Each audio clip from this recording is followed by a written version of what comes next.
Bom dia, aqui é a Vanessa, professora de Geografia. Hoje o tema da aula é Brasil Aspectos Naturais, dando ênfase ao relevo. Apostila volume 2 para a turma do 7º ano 3. Tá. Os tópicos a serem abordados são 3, eu vou relembrar com vocês alguns conceitos dentro da dinâmica do relevo. Vamos falar sobre agentes de relevo e recursos naturais. Apostila volume 2, 2 a 8 as páginas. Tá. Primeiro, eu gostaria de falar que a apostila de vocês é baseada no mapa de relevo brasileiro feito pelo geógrafo Jurandir Ross, ou seja, ela tem um embasamento teórico determinado. Não quer dizer que é o único, existem outros geógrafos que também trabalham relevo brasileiro, só que a apostila trabalha com esse, então é esse que a gente vai dar ênfase. Por que eu tô falando isso? Porque às vezes a gente vai fazer uma pesquisa na internet e aí, professora, o mapa que eu encontrei de relevo era outro, era diferente, qual que é o certo? Os dois estão certos, são dois geógrafos, cada um faz seu tipo de classificação, tá? Então, como a gente está trabalhando com a apostila, sigam essa determinação do Jurandir Ross. Ele divide o Brasil em 3 grandes estruturas: depressão, planície e planalto, tá? Então, vamos lá. Alguns conceitos para a gente relembrar o que é relevo em si. Relevo são as formas da superfície terrestre. E essas formas, elas são modificadas ou produzidas a partir dos agentes de relevo que eu vou estar falando daqui a pouquinho. Tá? Dentre essas formas, uma das imagens que vocês podem estar trabalhando aí é a imagem ali do planalto, serra, vale, cordilheira, planície, montanha, colina, depressão. Então, tudo isso são formas de relevo. A primeira delas, as montanhas, são as áreas de maiores elevações do planeta Terra, acima, se eu não me engano, de 3.000 metros de altura, já conta como montanha. Tá? Outro conceito são os planaltos. Os planaltos são áreas irregulares mais baixas que as montanhas. Então, abaixo de 3.000 metros, aí a gente tem os planaltos. Entre um planalto e outro, a parte baixa dele, nós temos as depressões. Nas duas imagens postas aí para vocês, planalto e depressão, tá? Mostra tanto uma quanto a outra, mostra, né, tanto o planalto quanto a depressão, as áreas baixas e áreas altas do relevo. Tá? Terceiro item, planície. Planícies são áreas de depósito de sedimentos, ok? Mas, bom, de onde vem esses sedimentos? Os sedimentos vêm de áreas mais altas, em que aí os agentes externos de relevo, eles vão retirando esses sedimentos dessas áreas mais altas e eles vão indo para essas áreas mais baixas, áreas de planície.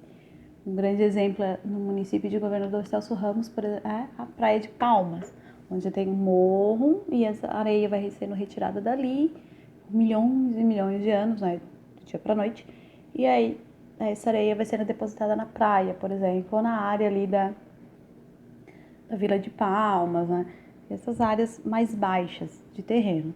Bom, temos 3 tipos de planície. Palmas é o primeiro tipo, é uma planície costeira, que é a planície do litoral, né, do litoral, tanto brasileiro quanto de outros países. São planícies que estão próximos aos oceanos, a gente chama de planície costeira. Nós também temos a planície aluvial, que são formadas por rios, por exemplo, a planície do rio Amazonas, né, que a gente chama de planície amazônica, e a lacustre, são formadas a partir de lagos, como a do Pantanal. Bom, esses são os tipos e conceitos que eu queria relembrar com vocês, e vamos agora para os agentes de relevo. Agentes de relevo são todos os agentes que provocam uma ação, e eles provocam uma ação, eles mudam as formas de relevo. Ou eles constroem relevos novos, ou eles modificam a sua forma com o passar do tempo. Tá? Então, agentes de relevo existem 2 tipos: os agentes internos de relevo e os agentes externos de relevo.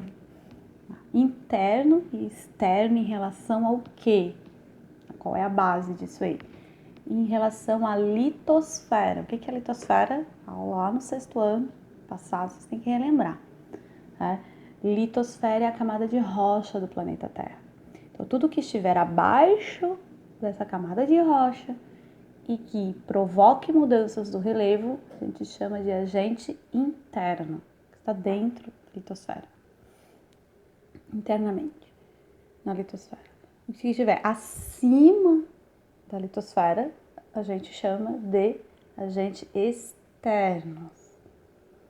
Nessa imagem agora vocês vão poder ver agentes internos, o movimento do magma, o movimento da lava, que provoca o quê? Provoca terremoto, vulcão, tsunami, a gente chama também, né, terremoto de tectonismo, dependendo da literatura. E agentes externos estão acima dessa litosfera, aqui está a litosfera, acima dela, tudo aquilo que provoca modificação nesse relevo, agentes externos, as águas, dos rios, dos mares, do oceano, do lago, os ventos e também a temperatura. Temperatura, lugares mais frios, lugares mais quentes têm relevos diferentes porque essa temperatura modifica o relevo de formas diferentes. Então, em relação aos agentes de relevo é isso, nós temos internos e externos, eles modificam ou constroem.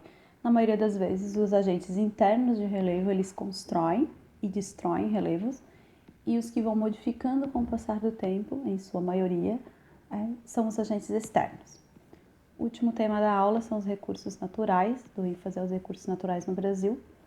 Nosso país é um país bastante rico em recursos naturais, e eu dou destaque aí a 2 grandes recursos naturais, que é o petróleo e o minério de ferro.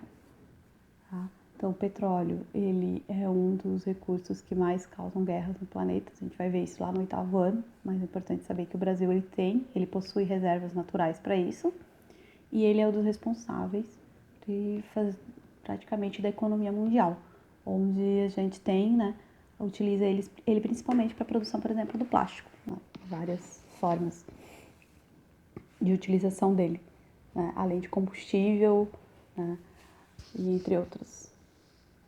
Bom, em relação ao minério de ferro também, imagina a gente sem ferro. É utilizado para a indústria de base, principalmente, para a indústria de construir outras indústrias. A gente vai ver um pouco mais para frente, lá no 3º ou 4º bimestre, em relação à industrialização brasileira.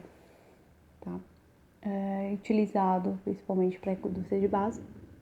Minério de ferro, o Brasil possui essas reservas, principalmente nos estados, né, de Minas Gerais, Mato Grosso do Sul e no Pará. Tá bom? Então a aula de hoje é essa. Fechou.